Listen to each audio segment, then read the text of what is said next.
बिस्मिल्लाह रहमान रहीम कबल होम्योपैथिक ना डॉक्टर से संशता उस्ता मुखातिब जमा د یو څو کسانو مې سوچونه کړي دي چې موږ ته د مجزنې په وجه باندې د نامردۍ او د ټایمینګ مسله درپېښه ده او موږ یو په بهر ملک کې او کور ته ځو د واده پروګرام یو هم دی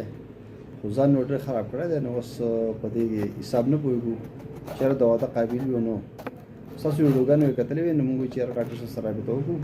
که څه میډیسن راته وښایي ښه خبره خو دا بچو چې تاسو مطلب چې څوک درځي ځانه میډیسن تاسو له موږ میډیسن تیار کو درولېږو استعمال کې 2 میاشتې یا 3 میاشتې یا تاسو راشئ دلته کې کلینیک ته وزټ وکړئ نو انشاءالله تاسو ته موږ ښه میډیسن درکو अब استعمال کې تاسو خامخا دغه کوئ چې راته میډیسن وښایه دغه ځای پیدا کېدو مسله به هم خو بیا تاسو هم زه ښیم 2 میډیسن دا استعمال کوئ دا یو همبین یم ورته وایي پکې یو طاقت دار راواله یو اوینیسټیو ورته وایي دا پکې یو طاقت کې راواله 10 قطرې ساعت 10 ماښام په ګوټو بوکا چويس کوي